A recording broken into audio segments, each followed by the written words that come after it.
உலகத் தமிழ் மக்கள் அனைவருக்கும் வணக்கம். டீகோடிங் த திருக்குறள் அப்படின்ற ஒரு கோட்பாட்டை நான் அறிமுகம் செய்தேன். டீகோடிங் த திருக்குறள்னு சொன்னும் போது நிறைய பேர் என்கிட்ட வந்து கேட்குறாங்க, இது என்னது, இது டாவின்சி கோடு மாதிரியான ஒரு கோட்பாட்டினை வந்து நீங்கள் கொடுக்குறீங்களே, அது என்னது, இது திருக்குறளில் எங்கே டீகோடிங் இருக்குது? நாங்கள் தான் ஒரு 200க்கும் மேற்பட்ட தமிழ் மொழி அறிஞர்கள் உரை எழுதி வைத்துள்ள நிலையில் நீங்கள் வந்து டீகோடிங்னு சொல்கிறது என்ன?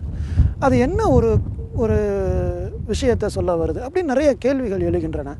கேள்விகள் எழ வேண்டும். கேள்விகள் எழும்பொழுது தான் பதில் கிடைக்கும். டீகோடிங் த திருக்குறள் என்பது திருக்குறளின் மறைபொருள் அறியும் ஒரு பயணம். இந்த பயணத்தை நான் வந்து என்னுடைய திருக்குறள் ஆய்வின் 3வது வருடத்தில் தான் நான் அறிமுகம் செய்கிறேன். அதாவது திருவள்ளுவர் ஆண்டு 2045 இந்த பதிவு செய்யப்படுகிறது. 2014 ஆண்டு ஜனவரி மாதம் 17ஆம் நாளன்று. இந்த கோட்பாடு என்னென்னா, திருக்குறள் ஒரு நரம்பியல் நூல், திருக்குறளில் மிக அதீத அறிவியல் சிந்தனைகள் பொதிந்துள்ளன என்று நான் ஒரு 3 வருஷமாக நான் செல்லும் மேடைகள் அனைத்திலும் சொல்லிக்கொண்டே வருகிறேன். இந்த கோட்பாட்டை நான் முதலில் எடுத்து வைத்த பொழுது நான் என்ன எதிர்பார்த்தேன் அப்படின்னா, நம்ம வந்து திருக்குறள் 2000 வருடங்கள் இருக்கக்கூடிய ஒரு மிகச்சிறந்த இலக்கியத்தை, தமிழர்களின் மிக முக்கியமான ஒரு இலக்கியத்தை, ஒரு அறிவியல் செறிவோடு அமைந்துள்ள இலக்கியம் என்று நாம் சொல்கிறோம். ஒரு முக்கியமான ஒரு திருப்பு முனையாக இது தமிழ் இலக்கிய வரலாற்றில் அமையும் என்ற ஒரு நம்பிக்கையில், ஒரு எதிர்பார்ப்பில் நான் வந்து இந்த கான்செப்டாக எடுத்து சொன்னேன், திருக்குறள் ஒரு நரம்பியல் நூல் என்று. ஆனால் அதற்குள்ளே வந்த பொழுது தான், இந்த கோட்பாட்டை எடுத்து வைத்த பொழுது தான் எனக்கு நிறைய எப்படி சொல்வது, நிறைய எக்ஸ்பீரியன்சஸ்ன்னு சொல்லலாம். அதாவது நிறைய அனுபவங்கள் ஏற்பட்டன, கொடுமையான அனுபவங்கள். அதெல்லாம் பார்த்த பிறகு தான் இந்த டீகோடிங் அப்படின்றத நான் சொல்கிறேன். இந்த விழியத்தை பார்க்கக்கூடிய இளைஞர்கள், அறிவியல் பயின்றவர்கள், மருத்துவர்கள், பொறியாளர்கள், இப்படி உங்களுக்கு முக்கியமாக ஒரு செய்தியை நான் இங்கே சொல்லணும். நம்ம எல்லாருமே திருக்குறளை, தமிழ் மொழியை மிகவும் ஆழமாக அறிந்த அறிஞர்களிடம் கொடுத்துவிட்டு நாம் ஒதுங்கி நின்று திருக்குறளை அவர்களிடமிருந்து நாம் கற்றுக்கொள்ள வேண்டும் என்று அந்த கோட்பாட்டில் நாம் செல்வது வந்து சரியா தவறா என்ற ஒரு விவாதம் என்று உலக மக்களிடையே, தமிழ் மக்களிடையே துவங்க வேண்டிய நேரம் வந்துவிட்டது.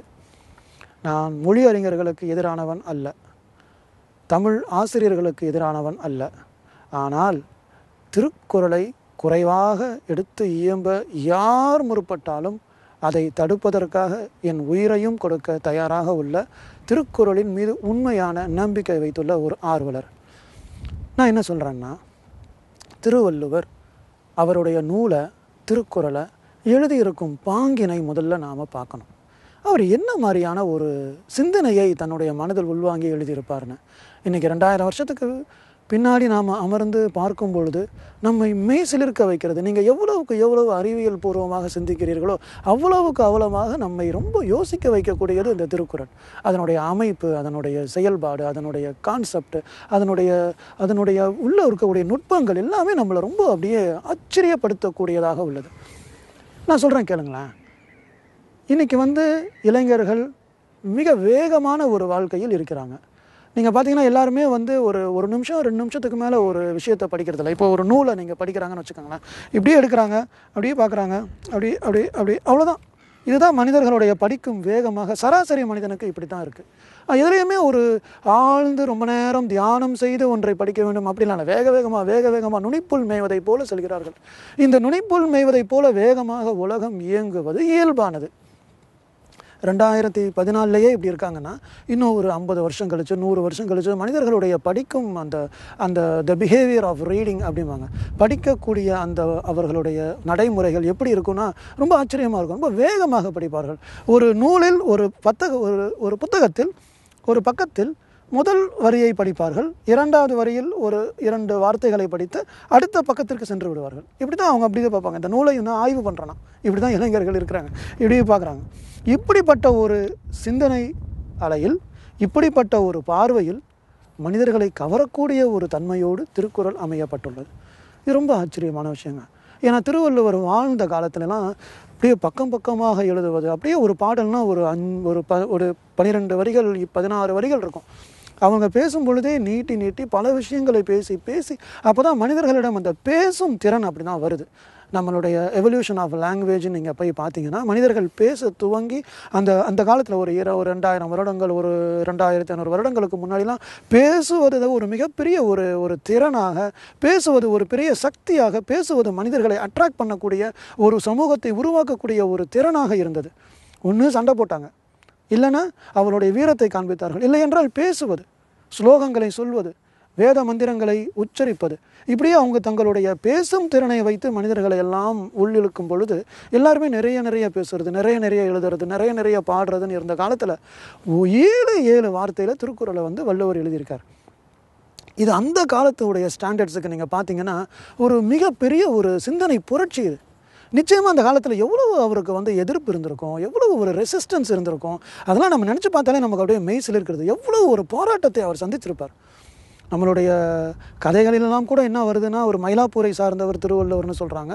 நீங்கள் பார்த்தீங்கன்னா அந்த கதையுடைய இன்னொரு பகுதியில் நீங்கள் பார்த்தீங்கன்னா அவர் அந்த மதுரையில் இருக்கக்கூடிய அந்த குளத்தில் அந்த தாமரை மீது திருக்குறளை வைத்து அது நீரிலிருந்து வெளியில் வந்தது, அதெல்லாம் நீங்கள் பார்க்கலாம். என்ன சொல்ல வரேன் அப்படின்னா, ஒரு மிகப்பெரிய போராட்டத்தை, ஒரு மிகப்பெரிய சிந்தனை மாற்றத்தை ஏற்படுத்தக்கூடிய நிலையில் திருவள்ளுவர் தனது திருக்குறளை இயற்றியுள்ளார். அந்த திருக்குறள் இன்னைக்கு இந்த 2014 ரொம்ப ஆப்டாக இருக்குது. ஆப்டுன்னு நான் சொல்கிறது என்னென்னா, மிகவும் ஏற்புடையதாக இந்த சமூகத்துக்கு நேராக செல்லக்கூடிய ஒரு அற்புதமான ஒரு இலக்கியமாக நிற்கிறது. இது எப்படின்னா, நான் ஒரு துப்பாக்கியை சுடுவேன், நான் சுடுற அந்த குண்டு கரெக்டாக நான் எந்த டார்கெட்டை நோக்கி சுடுகிறேனோ, நான் நினைக்கும் நேரத்தில் நினைக்கும் டார்கெட்டை சரியாக அது சென்று அடிக்கும். அப்படிப்பட்ட ஒரு விஷயத்தை தான் திருவள்ளுவர் சொல்லியிருக்கார். அந்த 2000 வருஷமாக அந்த குண்டு பயணித்து இன்று உலகத்தில் அது நிற்கிறது. என்ன அந்த விஷயம்? இன்றைக்கி நான் ஒரு உள மருத்துவ ஆய்வாளராக இருக்கிறேன். உள மருத்துவம்னா சைக்கோசோமேட்டிக் மெடிசன் அப்படிம்பாங்க. மனிதர்களுடைய உடல், மனிதர்களுடைய உயிர், இதை பற்றியெல்லாம் முழுசாக ஆய்வு பண்ணக்கூடிய மனசு ஏன் இப்படி இருக்குது, மூளை ஏன் இப்படி இயங்குது, மூளை இப்படி இருக்கிற மூளை ஏன் அப்படி இருக்கக்கூடாது, குரங்கு இப்படி ரியாக்ட் பண்ணும்பொழுது மனிதன் ஏன் அப்படி ரியாக்ட் பண்ணுறான், இப்படின்னு நிறைய சிந்தனைகள், மனிதர்களுடைய நடைமுறைகள், பாவனைகள், பாடி லாங்குவேஜ், இதெல்லாம் பற்றி ஆய்வு பண்ணுறது.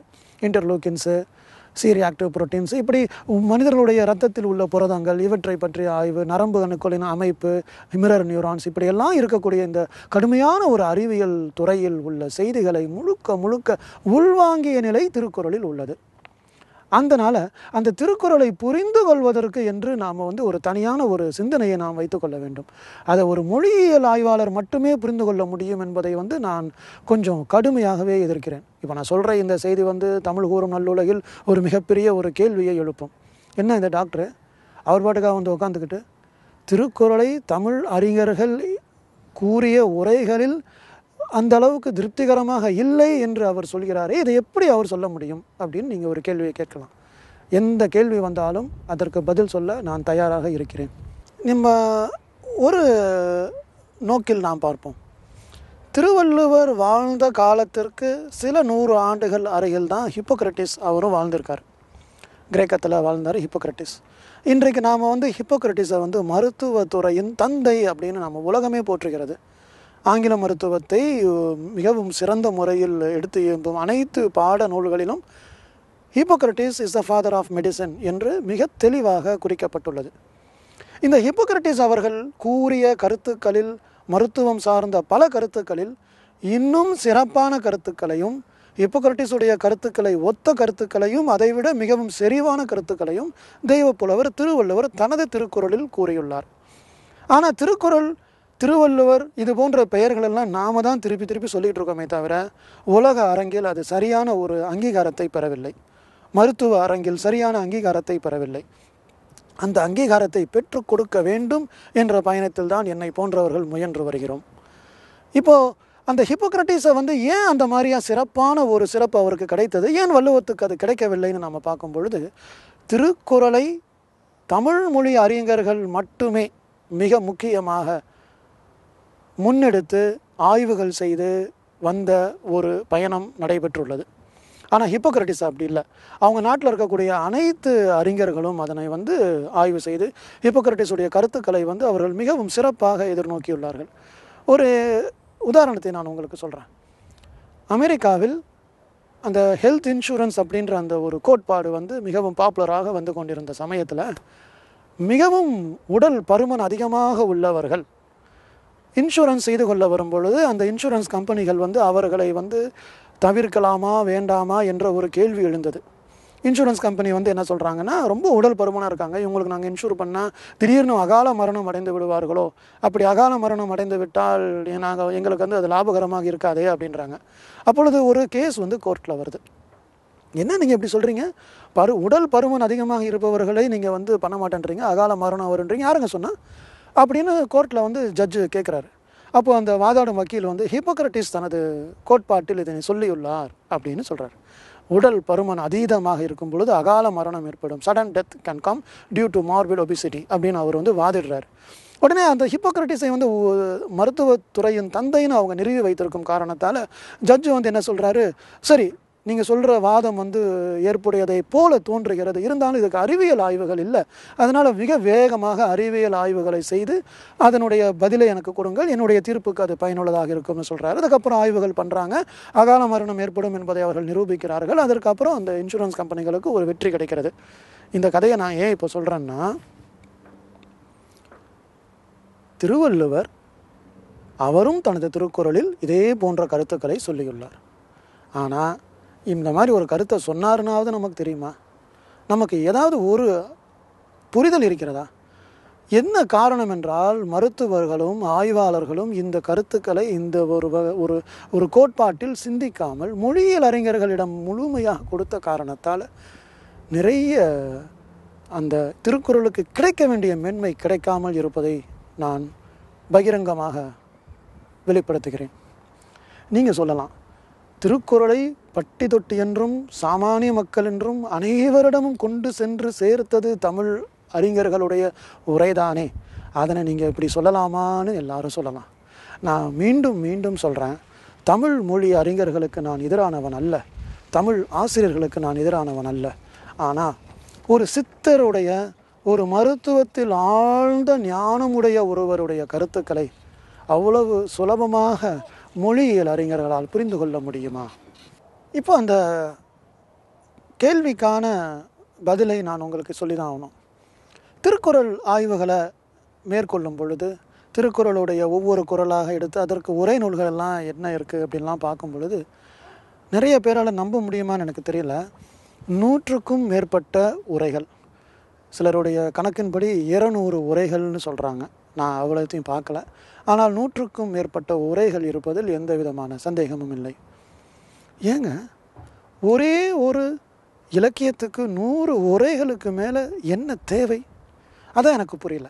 100 உரைகளையும் எழுதியவர்கள் தமிழ் மொழி அறிஞர்களாகவே இருக்கிறார்கள், மொழி அறிஞர்களாகவே இருக்கிறார்கள். ஒரே மாதிரியான சிந்தனை. எதுக்காக இந்த 100 வந்துச்சு அப்படின்றத ஆய்வுகளை பார்க்கும் பொழுது நான் அந்த 100ல் சில விஷயங்களை உங்களுக்கு சொல்லணும். மணக்குடவர், அந்த மாதிரியான சில அந்த காலத்திலேயே ஏற்பட்ட உரைகள் எல்லாம் இருக்குது. நம்மளுடைய கலைஞர் மு கருணாநிதி அவர்களுடைய உரை, அதுவும் அப்புறம் மு வரதராசனார் அவர்களுடைய உரை, இப்படியே நீங்கள் பார்த்தீங்கன்னா கவிஞர் பூவண்ணன் அவர்களுடைய உரை, நிறைய தமிழ் ஆசிரியர்களுடைய உரை, தமிழ் துறை தலைவர்கள் அவர்களுடைய உரை, இதுக்கெல்லாம் நடுவில் செக்கிழுத்த செம்மல் வ.உ. சிதம்பரனார் அவர்களுடைய உரை, இப்படி 100க்கும் மேற்பட்ட உரைகள் ஏன் திருக்குறளுக்கு ஏற்பட்டது? அதை பார்க்கும் பொழுதே நமக்கு ஒரு வித்தியாசமான சிந்தனைகள் எல்லாம் தோன்றுது. ஹிப்போக்ரட்டிஸுடைய கருத்துக்களை இப்படி தான் 100 வகையில் 100 அறிஞர்கள் ஆய்வு செய்தார்களா? 100 உரைகள் எழுதினார்களா? உலகத்தில் உள்ள எல்லாத்துக்கும் இப்படி தான் பண்ணுறாங்களா? ஏன் பைபிளுக்கு நீங்கள் 100 உரை எழுதுகிறீர்களா? திருக்குறானுக்கு 100 உரை எழுதுகிறீர்களா? அல்லது மகாபாரதம், ராமாயணம் இவற்றுக்கெல்லாம் 100 உரைகளாக இருக்கின்றன. திருக்குறளுக்கு மட்டும் ஏன் இத்தனை உரைகளை எழுதினீங்க? நீங்கள் அந்த உரைகளெல்லாம் நீங்கள் எழுதுகிற போது அந்த உரைகளில் என்ன நடந்திருக்குன்னு நீங்கள் பார்த்தீங்கன்னா, கருணாநிதி உரை எழுதுகிறப்போ எங்கெல்லாம் கடவுள்னு வருதோ அங்கெல்லாம் தன்னுடைய நாத்திகத்தை அவர் உள்ளே செலுத்த முயற்சி பட்டிருக்கார். அவர் ஒரு முதலமைச்சராக இருந்த காரணத்தால் அவரால் அதை மிகவும் தைரியமாகவும் சிறப்பாகவும் செய்ய முடிந்தது. அப்போது எது உண்மை? வரதராசனார் சொன்னது உண்மையா? கருணாநிதி சொல்கிறது உண்மையா? மணக்குடவர் சொன்னது உண்மையா? எது உண்மை?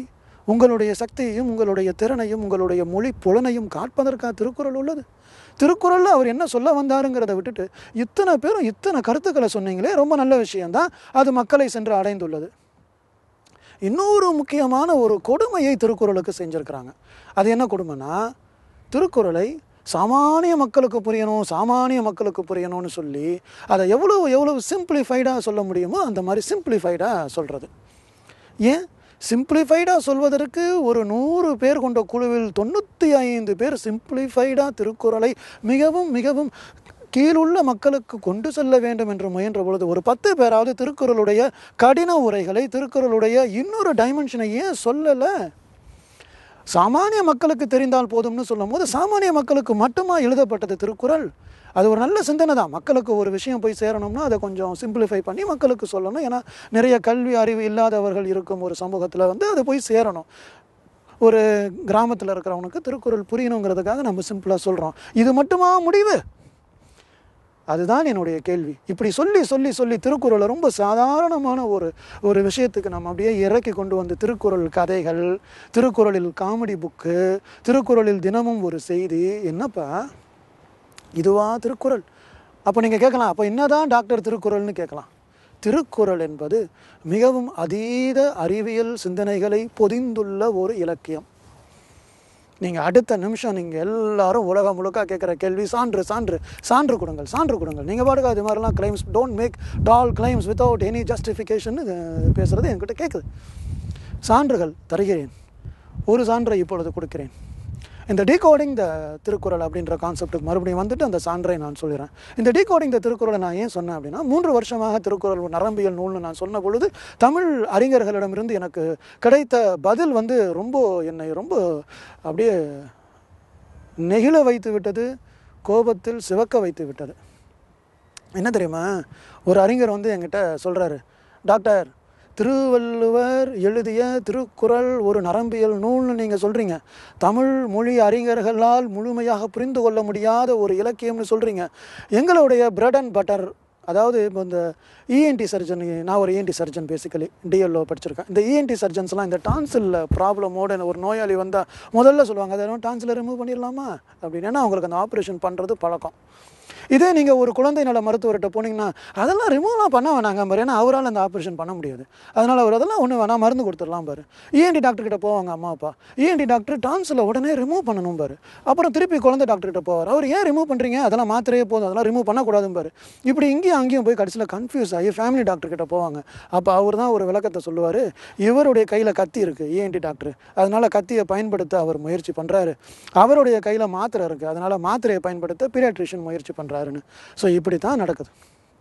இப்படி இவருடைய கையில் உள்ள கத்தியையும் அவருடைய கையில் உள்ள மாத்திரைகளையும் இவர்கள் கொடுக்க அந்த ஒரு விளையாட்டை விளையாடும் பொழுது கடைசியில் உண்மையான ஒரு நிலையை குடும்ப அந்த ஃபேமிலி ஃபிசிஷியன் எடுப்பதும் போது அம்மா அப்பா திடீர்னு ஒரு எய்தர் அந்த குழந்தை டாக்டர்கிட்ட போகிறத நிறுத்திவிட்டு அறுவை சிகிச்சைக்கு செல்வார்கள், இல்லைன்னா இஎன்டி டாக்டர்கிட்ட போகிறதை நிறுத்திவிட்டு குழந்தை டாக்டர்கிட்ட போவாங்க. அதுக்கப்புறம் இவங்க பக்கம் போக மாட்டாங்க, அவங்க பக்கம் போக மாட்டாங்க. இதுதான் ஒரு இயற்கையான ஒரு நிலையில் இருக்குது. அதே போல் இந்த திருக்குறளை நீங்கள் இப்படி எடுக்கும் பொழுது, அந்த திருக்குறள் ஒரு நரம்பியல் நூல்னு நீங்கள் ஏம்பும் பொழுது, அது எங்களை போன்ற தமிழாசிரியர்களுக்கு எங்ககிட்ட இருந்து நீங்கள் எதையோ பறிப்பதை போல எங்களுக்கு தோன்றும் காரணத்தால் நாங்கள் ஒரு 2 வாதத்தை முன்வைப்போம். உங்களால் அதற்கு பதில் சொல்ல முடியாதுன்னு சொல்லி ஒரு தமிழாசிரியர், ஒரு தமிழ் அறிஞர், ஒரு புகழ்பெற்ற தமிழறிஞர் என்னிடம் பேசினார். அவர் பெயரை நான் சொல்ல மாட்டேன், அது மரபல்ல. அவர் சொன்னார், திருவள்ளுவர் ஒருவரா இருவரா என்று உங்களுக்கு தெரியுமா? திருவள்ளுவர் ஒரு கூட்டம், ஒரு ஆள் கிடையாது, ஒரு 5-6 பேர் சேர்ந்து ஒவ்வொரு காலத்தில் எழுதுனது தான் திருக்குறள். இப்படி நாங்கள் சொன்னால் நீங்கள் என்ன செய்வீங்க? நிச்சயமாக ஒன்றுமே செய்ய முடியாது. அதே மாதிரி திருக்குறள் என்பது பெண்களுக்கு எதிரான நிறைய கருத்துக்களை உடைய காரணத்தால் அதை பெண்ணியத்துக்கு எதிரான ஒரு இலக்கியம்னு ஒரு வாதம் ஒரு இடத்துல ஓடிக்கிட்டு இருக்கு. இன்னொருத்தர் திருக்குறளுடைய காலம் 2000ன்னு சொல்கிறதெல்லாம் தப்பு, 1000 வருடம் அப்படின்றாரு. ஒருத்தர் 3000ன்றாரு. 3000னா கூட பரவாயில்ல, 2-3000 போகிறது நல்ல விஷயம். 1000ன்னு சொல்கிறாரு.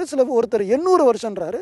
இப்படி நாங்கள் நினைத்தோம் என்றால் இதை மாற்றி உங்களுடைய நீங்கள் ஒரு பில்டிங்கை நீங்கள் கட்டுறீங்க, அந்த பில்டிங்குடைய பேஸ்மெண்ட்டே நாங்கள் அசைத்து விடுவோம். அதனால் இந்த மாதிரி வேலையெல்லாம் வச்சுக்காதீங்க, நீங்கள் பாட்டுக்கு உங்கள் வேலையை, மருத்துவத்துறை வேலையை பாருங்கள், நாங்கள் எங்கள் திருக்குறளை பார்த்துக்குறோம் அப்படின்னு ஒரு அறிஞர் என்னிடம் அழைத்து சொன்னார். அதெல்லாம் பார்க்க பொழுது தான் எனக்கு என்னுடைய வேகம் அதிகரித்தது. அப்பொழுதுதான் திருக்குறளுக்கு ஒரு நியாயம் கிடைக்க வேண்டும் என்ற ஒரு நோக்கில் நிறைய செயல்பாடுகளை செய்து முதற்றே உலகுன்னு ஒரு நூலையும் நான் 2013ஆம் வருடம் மார்ச் மாதம் வெளியிட்டேன். இந்த முதற்றே உலகுன்ற நூல் யாரையும் வச்சு நான் எழுதலைங்க. ஒரு மணப்பாறையில் எங்கள் பிறந்த ஊர், எங்களுடைய சொந்த ஊர் மணப்பாறையில் இருக்கக்கூடிய Lakshmi matriculation higher secondary school அப்படின்ற அந்த ஒரு ஸ்கூலில் இருக்கக்கூடிய அதனுடைய தாளாளர் திரு சௌமா ராஜரத்னம் அவர்களுடைய உதவியால் இந்த நூலை வந்து முதற்றே உலகு எனும் அந்த நூலை வந்து நாங்கள் வெளியிட்டோம். அந்த நூலில் என்னென்னா, கதை ரொம்ப சாதாரண கதைங்க. 5 மாணவர்கள் இருக்காங்க. அந்த 5 மாணவர்கள் வந்து அவர்களுடைய விடுமுறை காலத்தை கழிப்பதற்காக ஒரு இடத்துக்கு போகிறாங்க. அந்த இடத்துல நீங்கள் பார்த்தீங்கன்னா நிறைய ஒரு சிடி ஸ்கேன் கருவி இருக்குது, அந்த பக்கம் பார்த்தீங்கன்னா ஓலைச்சுவடியும் இருக்குது, திருக்குறளும் இருக்குது. என்னடா அது சிடி ஸ்கேனும் இருக்குது, எம்ஆர்ஐ மிஷினும் இருக்குது, ஓலைச்சுவடியும் இருக்குது, வித்தியாசமான இடமா இருக்கேன்னு பார்க்குறப்போ ஒரு தமிழ் ஆசிரியர் இருக்கிறாரு, ஒரு டாக்டர் அங்கே உட்காந்துருக்காரு.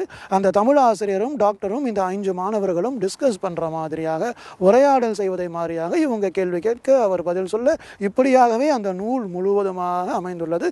ஒரே ஒரு திருக்குறள், அகர முதல எழுத்தெல்லாம் ஆதி பகவன் முதற்றே உலகு எண்ணக்கூடிய என்ற ஒரே ஒரு திருக்குறளை மையப்படுத்தி முதற்றே உலகு என்று 112 பக்கத்தில் ஒரு நூலை நான் இயற்றினேன். இந்த நூலில் வந்து Thiruvalluvar, Sigmund Freud, Charles Darwin இந்த 3 பேரையும் கம்பேர் பண்ணி இவர்களுடைய கருத்துக்கள் எவ்வாறு ஒன்றோடு ஒன்று உராய்ந்து செல்கின்றன என்பதை பார்த்து எழுதப்பட்டது தான் முதற்றே உலகு. அதில் யூடியூப் வீடியோஸாகவும் அதை ஒரு பிரிண்டட் புக் ISBN நம்பருடைய புக்காகவும் அதை பப்ளிஷ் பண்ணி அதை நாங்கள் செய்தோம். இப்பொழுது எங்களுக்கு வந்த எதிர்ப்பு இன்னும் அதிகமாகி கொண்டே சென்றது. இவர் வந்து இந்த மாதிரியெல்லாம் எழுதுகிறாரு, இவர் வந்து ஒரு சிலர் என்னட்டு கேட்பாங்க, உங்களுக்கு 1330 திருக்குறளும் மனப்பாடமாக தெரியுமா? மனப்பாடமாக திருக்குறள் முழுவதும் தெரியாத பொழுது நீங்கள் எப்படி திருக்குறள் ஆய்வு பண்ணலான்னு எனக்கு சத்தியமாக புரியல. இப்போ நான் மென்ஸ்ட்ரல் சைக்கிள் பற்றி நாங்கள் கல்லூரியில் ஆய்வு பண்ணுறோம், அதுக்காக நான் மென்ஸ்ட்ரல் சைக்கிள் எனக்கு டெவலப் ஆக முடியும்? ப்ரெக்னன்சி பற்றி நான் உங்களுக்கு வந்து ஆய்வு பண்ணுற போது நான் ப்ரெக்னென்ட் ஆக முடியும்?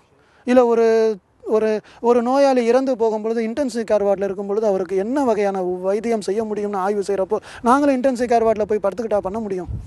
ஆய்வுன்றது தனியாக வெளியில் நின்று ஒன்றை எடுத்து செய்வது தான் ஆய்வு. அதனுள் சென்று அதனை இயம்பி அதிலேயே வாழ்ந்து செய்வது ஆய்வு அல்ல, அறிவியல். அது வந்து எப்பவுமே சாத்தியம் அல்ல. இறந்து போகும் தருவாயில் என்ன நடக்கும் என்று வந்தால் ஒவ்வொரு ஆய்வாளரும் இறந்து போகும் தருவாய்க்கு சென்று அந்த டெத் பெட்டில் இருந்தால் ரிசர்ச் பண்ண முடியுமா? இவங்களுடைய எதிர்பார்ப்பு எனக்கு புரியல. அப்பொழுது நான் கேட்பேன், நான் படித்து கொண்டிருக்கின்றேன். அவங்க சொல்லுவாங்க 1330 குறளையும் மனப்பாடமாக தலைகீழாக எங்கிருந்து வேணுமானாலும் சொல்ல முடியும் என்ற நிலைக்கு வந்த பிறகு நீங்கள் திருக்குறளை படியுங்கள். சத்தியமாக என்னால் அது இப்போதைக்கு முடியாது. அதனால் இந்த 2014ஆம் வருடம் என்னுடைய ஆய்வின் 4வது வருடத்தில் இந்த டீகோடிங் த திருக்குறள்னு ஒரு கான்செப்டை நான் கொண்டு வரேன். அந்த டீகோடிங் த திருக்குறள்னால் என்னென்னா, ரொம்ப புரட்சிகரமான ஒரு சிந்தனைங்க. இதுவும் ஒரு கதை தான். திருச்சியில் இருக்கக்கூடிய அந்த காவிரி ஆற்றில் அந்த பாலத்தின் அருகில் ஒரு காரில் 3 மருத்துவக் கல்லூரி மாணவர்கள் சென்று கொண்டிருக்கிறார்கள். அப்போ திடீர்னு என்ன ஆகுதுன்னா, மாலை ஒரு 8 மணிக்கு அவங்க சென்று கொண்டிருக்கும் பொழுது சில மாற்றங்கள் தங்களை சுற்றி சூழ்ந்து ஏற்படுகிறது. அவங்களுக்கு பின்னாடி வரக்கூடிய 2 லாரி ஆக்சிடென்ட் ஆகுது. அதே மாதிரி பிரிட்ஜுக்கு அந்த பக்கம் இருக்கக்கூடிய 2 லாரிகள் ஆக்சிடென்ட் ஆகுது. பிரிட்ஜு ஃபுல்லாக இருக்கக்கூடிய கரண்ட் சப்ளை, இந்த திருச்சி முழுக்க கரண்ட் வந்து கட் ஆகுது. அதனால் டோட்டல் பிளாக் அவுட் ஆகிற பொழுது அந்த கார் போகிற பாதை முழுக்க இருட்டாயிருச்சு. காரோடைய ஹெட்லைட்டும் ஆஃப் ஆயிடுது. காரோடைய கண்ட்ரோல் வந்து அவங்கக்கிட்ட இருந்து மீறி வேறு ஒரு இடத்துக்கு போகுது. அவங்கக்கிட்ட ஒரு இன்ஸ்ட்ரக்ஷன் வருது, நாங்கள் உங்களை எங்களுடைய ஆய்வகத்திற்கு கொண்டு செல்ல போகிறோம்னு. யாரா நீங்கள் பேசுகிறீங்க அப்படின்னு அவங்க ஆச்சரியப்பட்டு கொண்டிருக்கும் பொழுதே அந்த கார், அந்த பாலத்தில் சென்று கொண்டிருந்த கார் தானாக ஆட்டோமேட்டிக்காக அங்கிருந்து தூக்கி எறியப்பட்டு ஆற்றுப்படுகையில் ஊடுகிற மாதிரி ஒரு தண்ணி இருக்கிற இடத்துல விழுவுதுங்க. விழுந்த உடனேயே அந்த பள்ளத்துடைய அதனுடைய அந்த ரிவர் பெட்டு அதை போய் டச் பண்ணும் போது அங்கிருந்து ஒரு டெக்னிக்கல் ப்ராசஸ் மூலமாக ஒரு 1000 அடி கீழே இருக்கக்கூடிய ஒரு குகை மாதிரி ஒரு இடத்துக்கு செல்கிறது. அங்கே நீங்கள் போய் பார்த்தீங்கன்னா ஒரு சீக்ரெட் லெபார்டரி இயங்கி கொண்டிருக்கிறது. ஏலியன் ஸ்பீசிஸ், வேற்று கிரக மனிதர்கள் எல்லாம் அங்கே நிற்கிறாங்க. ஒரு தமிழ் ஆசிரியரும் இருக்காரு, ஒரு டாக்டரும் இருக்காரு. இப்போ 3 மருத்துவக் கல்லூரி மாணவர்கள் அங்கே போய் விழுவுறாங்க. இங்கே தான் ஆரம்பிக்குது நம்மளுடைய கதை. அவங்க கேட்குறாங்க, என்னப்பா பண்ணிகிட்டு இருக்கீங்க? திருச்சியில் நம்ம காவிரி ஆற்றுக்கு கீழே 1000 அடிக்கு கீழே ஒரு லேப் வச்சு நீங்கள் எதை ஆய்வு பண்ணுறீங்கன்னு கேட்கும்பொழுது அவர்கள் அங்கே வேற்று கிரகவாசிகள் சொல்கிறார்கள், we are doing the decoding the Thirukkural. திருக்குறளின் மறைபொருளை ஆய்வு செய்து கொண்டிருக்கிறோம்னு அந்த வேற்று கிரகவாசிகள் சொல்கிறாங்க. இது முழுக்க ஒரு சயின்ஸ் ஃபிக்ஷன். இது முழுக்க ஒரு கற்பனை கதை. ஏன்னா திருவள்ளுவர் சொன்ன திருக்குறளில் நரம்பியல் நூல் என்று சொல்லி அது நரம்பியல் கருத்துக்கள் உள்ளது என்று சொன்ன பொழுது அதற்கான பல சான்றுகளையும் என்னுடைய ப்ரீவியஸ் வீடியோஸில் நீங்கள் பார்க்கலாம். அந்த சான்றுகளை நாங்கள் வைத்த பொழுது கூட இந்த மக்களுடைய அதை எடுத்துக்கொள்ளும் பொழுது தங்களிடமிருந்து ஏதோ எடுக்கப்படுவதை போன்ற அறிஞர்கள் சொல்லும் காரணத்தால் நாங்கள் என்னுடைய அணுகுமுறையை நான் முழுவதுமாக மாற்றி டீகோடிங் பண்ணுறேன். ஒரு கற்பனை கதை, ஒரு சயின்ஸ் ஃபிக்ஷனை எழுதுவதற்கு எல்லாருக்கும் அந்த உரிமை உள்ளது அப்படின்ற ஒரு நிலைக்கு நான் சென்று விட்டேன். இப்போ அந்த டீகோடிங் த ப்ராசஸுக்கும் நிறைய எதிர்ப்புகள் வருகிறது. அது மாதிரி நீங்கள் எப்படி டீகோடிங்னு நீங்கள் எப்படி சொல்லலாம், எதை நீங்கள் டீகோடு பண்ணுகிறீர்கள் என்றும் அவர்கள் கேட்கிறார்கள். எல்லாத்துக்கும் பதில் சொல்லுவோம். ஸோ இப்போ இந்த நிலை எப்படி இருக்கிறதுனா, திருவள்ளுவர் உடைய காலத்திற்கு 2044 வருடங்களுக்கு பிறகு டீகோடிங் த திருக்குறள் என்ற ஒரு ப்ராசஸ் நடைபெறுகிறது. ஒரு கற்பனை கதை, வேற்றுக்கிரகவாசிகள் திருக்குறளை எடுத்து அதனுள் இருக்கக்கூடிய நரம்பியல் சிந்தனைகளை ஆய்ந்து அறிந்து அவர்களுடைய கிரகத்திற்கு எடுத்து செல்கிறார்கள். ஏன் இந்த மாதிரி நான் வச்சேன் அப்படின்னா, திருக்குறளில் இருக்கக்கூடிய உண்மையான செய்தியை அறிந்து கொள்வதற்கு நாம் எவ்வளவு பல இன்னோவேட்டிவான மெத்தட்ஸை நாம் பயன்படுத்த வேண்டும். அதாவது சாமானிய மக்களுக்கு புரிந்தால் போதும்னு அந்த அணுகுமுறையிலிருந்து நான் வேறுபடுகிறேன். என்னை பொறுத்த வரைக்கும் சாமானிய மக்களுக்கு புரிய வேண்டும், அது ஒரு வழி, அதை செய்யுங்கள், யாருடைய கையையும் நாங்கள் பிடிக்கவில்லை. எங்களுடைய பாதை என்னவென்றால் அதனை மிகவும் அறிவுபூர்வமாக ஒரு இன்டர்பிரிட்டேஷன் கொடுத்து அறிவுபூர்வமாக திருக்குறளை உலகத்துக்கு கொண்டு சென்று உலக அரங்கிற்கு திருக்குறளை எடுத்து இயம்ப வேண்டும், உலக அறிஞர்களிடம் கொண்டு சென்று சேர்க்க வேண்டும் என்பது எங்களுடைய விருப்பம். அந்த டீகோடிங் த ப்ராசஸ் அவங்க பண்ணும் பொழுது 2 காரணங்களுக்காக திருக்குறளை அவர்கள் ஆய்வு செய்கிறார்கள். ஒன்று, திருக்குறளில் உள்ள மறைபொருளை அறிந்து கொள்வது. 2வது, மனிதர்களுடைய மூளையின் செயல்பாடுகளை அறிந்து கொள்வது. மனிதர்கள் எவ்வகையாக உருவாக்கப்பட்டுள்ளார்கள், மனிதர்களுடைய மூளை எவ்வாறு இயங்குகிறது, இதெல்லாம் தெரிந்து கொள்வதற்கு அந்த வேற்றுக்கிரகவாசிகள் ஆசைப்படுகிறார்கள். அதற்கு அவர்களுக்கு ஒரு முக்கியமான துணைவனாக திருக்குறள் பயன்படுகிறது. இப்பொழுது என்னுடைய உதாரணத்தை நான் சொல்கிறேன். என்ன உதாரணம்னா, சில வருஷங்களுக்கு முன்னாடி என்னுடைய திருக்குறள் ஆய்வின் பொழுது ஒரு 2011 அந்த காலகட்டத்தில் நான் ஒரு ஆய்வு கட்டுரையை படித்து கொண்டே வரேன். அப்படியே நான் வரும் அந்த ஆய்வு கட்டுரைகளெல்லாம் நாங்கள் கூகுள் ஸ்காலரில் படித்து கொண்டிருக்கும் பொழுது ஒரு ஆய்வு செய்யப்பட்டுள்ளது. வெளிநாடுகளில் ஆஸ்திரேலியா, நியூசிலாந்து இது போன்ற பகுதியில் ஒரு ஆய்வு செய்கிறாங்க. பல ஆய்வுகள், ஒரு ஆய்வு எனக்கு ஞாபகம் இருக்கிறது, அதை சொல்கிறேன். அந்த ஆய்வில் அவங்க என்ன பண்ணுறாங்கன்னா, verbal injury and physical injury அப்படின்ற அந்த கான்செப்டில் எடுத்து அவங்க ஆய்வு பண்ணுறாங்க. எப்படின்னா, ஒரு கல்லூரியில் இருக்கக்கூடிய ஒரு 100 மாணவர்களை எடுத்து 50 மாணவர்களை குரூப் ஏ என்றும் 50 மாணவர்களை குரூப் பிஏ என்றும் பிரித்து அந்த குரூப் ஏக்கு என்ன செய்கிறாங்கன்னா, ஃபிசிக்கல் இன்ஜுரி கொடுக்கிறார்கள். அதாவது அவர்களை அழைத்து அவர்களுடைய தோல் பகுதியில் ஒரு சின்ன ஆசிட் மாதிரியான ஒரு சொட்டை அவர்களுக்கு தெரியாமல் அவர்கள் மீது சிதற வைத்து அந்த ஆசிட் அவர்கள் மீது பட்ட பிறகு sorry we have done it அப்படின்னு சொல்லிட்டு, அது என்னன்னா ஒரு தீயினால் சுட்டப்புண், அதை அவர்களுக்கு கொடுக்கிறார்கள். இதுதான் ஸ்டடியே. அந்த 50 மாணவர்களுக்கு அவங்க ஸ்டடியில் இருக்காங்கன்னு தெரியும், தவிர என்ன ஸ்டடின்னு தெரியாது. ஸோ அவங்கள அழைப்பார்கள். பேசிக்கொண்டே இருக்கும்பொழுது அப்படி டக்குன்னு அவங்களுடைய ஸ்கின்னில் ஒரு ஆசிட் படுற மாதிரி ஒரு சிதறல் ஏற்படுத்தப்படும். அதுக்கப்புறம் மன்னிப்பு கேட்கப்படும். அதுக்கப்புறம் அவங்க அந்த ஆசிட் இன்ஜுரி பட்ட உடனே அதை அப்படியே என்னங்க இப்படி பண்ணிட்டீங்க அப்படின்னு தெரியாமல் பட்டுருச்சுங்க அப்படிம்பாங்க. சாரி சார், ஸ்டடின்னு ஏதோ சொன்னீங்களேன்னு. இல்லை அது ஒன்றும் இல்லை, இந்த மன்னிச்சுக்கங்கன்னு சொல்லிட்டு அவங்களை அனுப்பி விடுவார்கள். அந்த ஸ்டடி முடிஞ்சதே அந்த சப்ஜெக்ட்ஸுக்கு அப்போ தெரியாது. தீயினார் சுட்டப்பன் போயிட்டாங்களா. இந்த பக்கம் இன்னொரு 50 பேரை அழைச்சி அந்த 50 பேரையும் ஒரு சினாரியோ மாதிரி கிரியேட் பண்ணி, இந்த சைக்காலஜி ஆய்வுகள்லாம் ரொம்ப வித்தியாசமாக இருக்கும். ரத்தம்லாம் எடுத்து பண்ணிகிட்டு இருக்க மாட்டாங்க. ஒரு சினாரியோவை கிரியேட் பண்ணுவாங்க, ஒரு சூழலை கிரியேட் பண்ணுவாங்க. அந்த சூழலை கிரியேட் பண்ணி அந்த ஒருவர் இவங்களோட கடிந்து பேசுவார். திடீர்னு அவங்களை கூப்பிட்டு எதுவும் காரணமே இல்லாமல் ரொம்ப கோபமாக பேசி get out of my room அப்படிம்பார். இது தீயினால் சுட்ட புண். இது நாவினால் சுட்ட ஒரு புண், ஒரு வடு. திட்டிட்டு அமைச்சிருவார். இப்போ ஒரு 2-3 மாதங்களுக்கு பிறகு அவங்க இந்த 100 பேரையும் அழைத்து ஒரு இடத்துல உட்கார வச்சு, உங்களுக்கு ஒரு ஆய்வுன்னு நாங்கள் சொன்னோமே, அந்த ஆய்வு உங்ககிட்ட பண்ணியாச்சும்பாங்க. என்னங்க ஆய்வு பண்ணீங்க அப்படின்னு. இல்லை, உங்களை தீயினால் சுட்டோம், உங்களை நாவினால் சுட்டோம், இதுதான் எங்கள் ஆய்வு, சுட்டாச்சு. இப்போ உங்களுக்கு ஒரு கொஸ்டினர் கொடுக்கப்படும், இதில் எதை நீங்கள் ஃபில் பண்ணி கொடுங்க, அதுக்கப்புறம் நாங்கள் ஃபர்தராக சொல்கிறோம்பாங்க.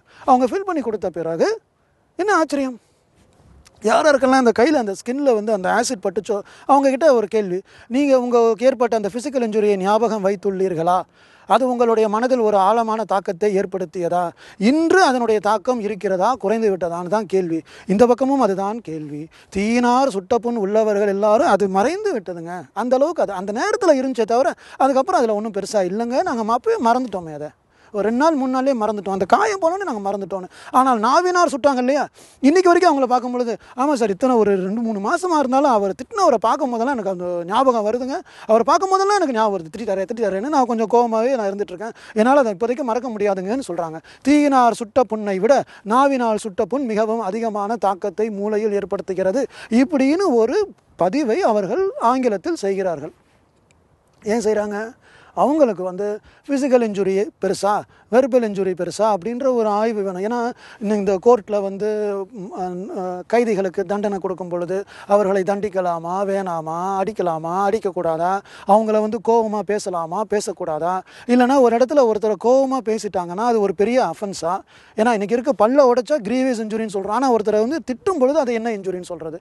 இது போன்ற ஒரு மெடிக்கல் லீகல் ஆஸ்பெக்ட்ஸில், சயின்டிஃபிக் ஆஸ்பெக்ட்ஸில், சைக்கலாஜிக்கல் ஆஸ்பெக்ட்ஸில், அம்மா அப்பா பிள்ளைங்களை திட்டலாமா அடிக்கலாமான்ற ஒரு ஃபேமிலி ஆஸ்பெக்ட்ஸில், சோஷியல் ஆஸ்பெக்ட்ஸில் பல காரணங்களுக்காக இது போன்ற ஆய்வுகளை இவர்கள் செய்யும் பொழுது சத்தியமாக இவர்களுக்கு தமிழ் மொழியும் தெரியாது, திருக்குறளும் தெரியாது, வள்ளுவமும் தெரியாது. ஆனால் இவர்கள் செய்த ஆய்வை நீங்கள் மீண்டும் பாருங்கள். தீயினார் சுட்ட புண், நாவினால் சுட்ட வடு. எது அதிகம்? வடு. நாவினால் சுட்டது வடு, தீயினால் சுட்டது புண். இந்த ஆய்வு அறிக்கையை படித்து கொண்டிருக்கும் பொழுது எனக்கு ஒரு பொறி தட்டியது. ஆஹா, எங்கேயோ நாம் இதை பார்த்துருக்கோமேனு. உடனே திருக்குறளை எடுத்து பார்க்கும் பொழுது தீயினார் சுட்ட புண் உள்ளாரும் ஆறாதே நாவினார் சுட்ட வடுன்னு 2000 வருடங்களுக்கு முன்பு இந்த 2010லையும் 2011லையும் செய்யப்பட்ட அறிவியல் கட்டுரையுடைய சாராம்சத்தை 2000 வருஷத்துக்கு முன்னாடி சொல்லி இருக்கிறாரே. இதுதான் டீகோடிங் ஆஃப் த திருக்குறள். 2000 வருஷத்துக்கு முன்னாடியே இது போன்ற ஒரு சிந்தனையை எடுத்து அதற்கான ஒரு பதிலை சொல்லி அவர் அழகாக விளக்கியுள்ளார். நாவினால் சுடுவது வடு என்கிறார், தீயினால் சுட்டது புண் என்கிறார். வடுங்கிறது என்றைக்குமே இருக்கிறது, அதனால் யாரையுமே திட்டக்கூடாது அப்படின்னு அதனுடைய தத்துவமான அடிப்படையில் நாம் சாமானிய மக்களுக்கு சொல்லும் பொழுது நம்ம தயவு செஞ்சு யாரையும் அடிக்காதீங்க, எல்லாரிடமும் மிகவும் அன்பாக பேசுங்கள் அப்படின்னு நம்ம சொல்கிறோம். இது வந்து ஒரு தத்துவ அடிப்படையில் பார்க்கும் பொழுதும் ஒரு சமூக அடிப்படையில் பார்க்கும் பொழுதும் இப்படிதான் திருக்குறளுடைய பொருள். ஆனால் இதே திருக்குறளை ஒரு நரம்பியலுடைய மூளை ஃபிசிக்கல் இன்ஜுரியையும் வெர்பல் இன்ஜுரியையும் எவ்வாறு உள்வாங்கி ப்ராசஸ் பண்ணுகிறது எனக்கூடிய நரம்பியலுடைய ஒரு முக்கியமான கேள்விக்கான விடையை 2000 வருடங்கள் முன்பு நமது தெய்வ புலவர் திருவள்ளுவர் சொல்லி இருக்கிறார். இது போல அதீத நரம்பியல் சிந்தனைகள் 140க்கும் மேலாக திருக்குறளில் உள்ளது. 140 இடத்துல அதிநவீன நரம்பியலுடைய கேள்விக்கு ஏற்ப திருக்குறள் உள்ளது. இப்போ நீங்கள் கேட்கலாம், 140ஐயும் ஒரு மணி நேரம் வீடியோவில் கடன் சொல்லுங்கன்னு சொல்ல மாட்டேன். ஏன்னா என்ன வகையான ஒரு நிலையில் இன்றைக்கு தமிழ் உலகம் இருக்குன்னு நீங்கள் பாருங்கள். ஒருத்தர் சொல்லக்கூடிய கருத்துக்கு பாதுகாப்பு என்பது எதுவுமே இல்லை. நம்ம எடுத்து ஒரு கருத்தை சொல்கிறோம்னா இதே கருத்தை அப்படியே எடுத்துக்கொண்டு போய் வேறு ஒரு மேடையில் நான் படித்தேன், நான் உணர்ந்தேன் அப்படின்றான். எங்கடா உணர்ந்த? நான் சொன்னதுப்பா அப்படின்னா, இல்லை நீங்கள் சொன்னதாக நான் இருக்கலாம், ஆனால் எனக்கு ஏற்கனவே எனக்கு அது தெரியும்ன்றாங்க. இது மாதிரி நிறைய பேர் இருக்கும் காரணத்தால் கருத்து சுதந்திரத்துக்கு பாதுகாப்பு, கருத்து சுதந்திரம் என்ற பெயரில் ஒருவருடைய கருத்துக்கு ஒரு காப்பிரைட் இல்லாத காரணத்தால் என்னை போன்றவர்கள் விஷயம் தெரிஞ்சாலும் பொறுமையாக சொல்லுவோம், சொல்ல மாட்டேன் என்றல்ல, பொறுமையாக காலம் தாழ்த்தி நேரம் வரும் பொழுது ஒன்றொன்றாக சொல்லுவேன். இப்போ இந்த டீகோடிங் த ப்ராசஸ் அப்படின்ற விஷயத்தில் முதல் நூல் இந்த டீகோடிங் த ப்ராசஸ் உடைய முதல் வால்யூம் வந்து முழுக்க இந்த தீயினார் சுட்டப்புண் அப்படின்ற அந்த திருக்குறளை மையப்படுத்தி உருவாகிறது. இதை உருவாகுவதே ஒரு திருக்குறளுடைய அடிப்படையில் ஃபேஸ்புக் மூலமாக, கூகுள் குரூப் மூலமாக நான் செய்து கொண்டிருக்கின்றேன். ஃபேஸ்புக்கில் தான் இந்த புக்கை எழுதிட்டு வரேன். எப்படின்னா இந்த புக்கை வந்து ஆங்கில மொழியிலும் தமிழ் மொழியிலும், ஏன்னா தமிழ் அறிஞர்கள்ட்ட நான் போய் நான் பட்ட கஷ்டம்லாம் போதும், கொஞ்சம் ஆங்கிலத்தில் போய் வேறு மக்களுக்காக இப்போதைக்கு நான் ரொம்ப நம்பிக்கையாக இருக்கிறது வந்து தமிழை ஒரு பாடமாக எடுத்து படிக்காமல் இன்ஜினியரிங்கும் மெடிக்கலும் படிச்சுட்டு ஆர்ட்ஸ் காலேஜ்லேயும் உங்களுக்கு இருக்காங்க இல்லையா, அது போன்ற இந்த பாட்டனி, ஜுவாலஜி, எக்கனாமிக்ஸ் இது போன்ற இருக்கக்கூடியவர்கள், இல்லைனா ஆர்கிடெக்சர் படித்தவங்க, சட்டம் படித்தவர்கள், இது போன்ற தமிழை BA MA தமிழ் படிக்காமல் இருக்கும் அந்த மக்களிடம்தான் நான் இப்பொழுது செல்கிறேன். ஏன்னா தமிழை ஒரு பாடமாக எடுத்து, தமிழை ஒரு உயிராக எடுத்து படிப்பவர்களிடம் செல்லும் பொழுது அவர்களுக்கு ஏற்படக்கூடிய பல வகையான அவர்களுடன் நான் பெறும் அனுபவங்கள் என்னை அவர்களிடமிருந்து தள்ளி வைக்கிறது, ஒரு தூரத்தை எங்களுக்குள் ஏற்படுத்துகிறது. அதனால் நான் இப்போ பொதுமக்கள்கிட்ட போகிறேன், அதர் சப்ஜெக்ட்ஸ் இருக்கவங்க கிட்ட நான் போகிறேன். இந்த டீகோடிங் த திருக்குறள் ஆங்கில மொழியிலும் எழுதுகிறோம், தமிழ் மொழியிலும் எழுதுகிறோம். ஆங்கிலத்தில் நான் எழுதுகிறேன், நான் எழுதக்கூடிய ஒவ்வொரு கண்டென்ட்டையும் ஒவ்வொரு நாளும் அப்படியே டிரான்ஸ்லேட் பண்ணி அமெரிக்காவில் இருக்கக்கூடிய ஒரு தமிழில் மிகவும் தேர்ச்சி பெற்ற, தமிழ் மீது மிகுந்த ஆர்வம் கொண்ட தேன்மொழி அப்படின்றவர் வந்து அங்கே இருந்து அதை எழுதுகிறார். ஸோ ஒரே நேரத்தில் ஃபேஸ்புக் மூலமாகவும் கூகுள் குரூப் மூலமாகவும் ஆங்கிலத்திலும், இந்தியாவிலிருந்து ஆங்கிலத்திலும், அமெரிக்காவிலிருந்து தமிழிலும் இந்த டீகோடிங் த திருக்குறள் என்பது ஒவ்வொரு நாளும் உருவாகி கொண்டே வருகிறது. 70 வார்த்தைகள் 80 வார்த்தைகள்னு பகுதியாக பேராவாக ஒவ்வொரு நாளும் திருக்குறள் மாதிரியே கொஞ்சம் கொஞ்சமாக கொண்டு சேர்த்து இந்த நூல் மிக விரைவில் வெளிவரும். இந்த நூல் ஒரு மாற்றத்தை தமிழ் உலகில் ஏற்படுத்தும். இது முதல் ஒரு குறளுக்கானது. அகர முதல் எழுத்தெல்லாமுக்கு ஒரு நூல் வந்துருச்சு. இப்போது தீயனார் சுட்ட பொண்ணுக்கு ஒரு நூல் வருகிறது. இதனுடைய பெயரே வந்து உள்ளாரும் ஆறாதே, உள்ளாரும் ஆறாதே. இதுதான் நூலுடைய தலைப்பு. இது போன்ற ஒவ்வொரு திருக்குறளிலும் உள்ள ஒவ்வொரு அறிவியல் கருத்துக்களையும் மையப்படுத்தி ஒரு நூலாக அது கொஞ்சமாக வெளிவந்து கொண்டே இருக்கும். நான் செய்கிறது உள்ளதான் என்னென்னா, இந்த ஒரு உந்துதல் வருது இல்லையா? திருக்குறளில் ஒரு டாக்டர் வந்து புக்கெல்லாம் எழுதுறாருன்னு சொல்லும் போது என்ன மாதிரி ஆயிரக்கணக்கான டாக்டர்கள் இந்த உலகத்தில் இருக்கிறார்கள். என்னை விட அதிகமாக படித்தவங்க, என்னை விட அதிகமாக விஷயம் தெரிஞ்சவங்க இருக்கிறார்கள். எல்லாரும் உள்ளே வந்து திருக்குறளை என்னை விட சிறப்பாக அவர்களை எடுத்து சொல்ல முடியும். இன்னும் 20 வருடங்களில் பல ஆயிரம் பேர் திருக்குறளில் வந்து இந்த டீகோடிங் த ப்ராசஸை வந்து ஆயிரக்கணக்கான பேர் ஆயிரக்கணக்கான வகைகளில் எடுத்து இயம்பி ஒரு மிகச்சிறந்த உலகின் மிகவும் சக்தி வாய்ந்த உலகில் மிகவும் அறிவுபூர்வமான ஒரு இலக்கியம் திருக்குறள் என்பதை உலகத்துக்கு நிறுவ வேண்டும். இந்த பதிவை நாங்கள் பிரான்சிலிருந்து செய்கிறோம், பாரிஸ் சிட்டியிலிருந்து நாங்கள் பண்ணுறோம். ஏன் இதை பண்ணுறோம்? ஏன்னா இந்த திருக்குறள் என்பது உலகத்தை அதிர வைக்கக்கூடிய, அறிவியலை அதிர வைக்கக்கூடிய ஒரு திறன் உள்ளது திருக்குறளில். அதனுடைய அமைப்பே அப்படிதான். திருக்குறளில் இருக்கக்கூடிய வார்த்தைகளை நல்லாக பாருங்கள். அதனுடைய சாப்டர்ஸுடைய பேரை பாருங்கப்பா. அந்த சாப்டர் பாருங்கள், எல்லாமே சைக்காலஜி ரிலேட்டடாக, அன்புடைமை, நட்பு, எல்லாமே கோபம், காமம், எல்லாமே நம்மளுடைய எமோஷன்ஸ் எப்படிலாம் மனிதர்களுடைய மூளையில் என்னென்னலாம் வந்து டொமைன்ஸ் இருக்கோ அந்த டொமைன்ஸுக்கு ஏற்ற மாதிரி தான் தன்னுடைய திருக்குறளுடைய ஒவ்வொரு அத்தியாயத்தையும் அவர் வடிவமைத்துள்ளார். திருக்குறள் ஒரு நரம்பியல் நூல். இப்போ நான் சொல்கிறேன், எல்லாராலையும் அதை ஏற்றுக்க முடியாது. கேள்விகள் வரும், நிறைய கான்ட்ரவர்சிஸ் வரும், நிறைய டிஸ்கஷன்ஸ் வரும். 20 வருடத்தில் நான் சொன்னது உண்மை என்பது நிரூபணமாகும். தெய்வப்புலவர் திருவள்ளுவருடைய புகழ் ஓங்கியே தீரும். நன்றி.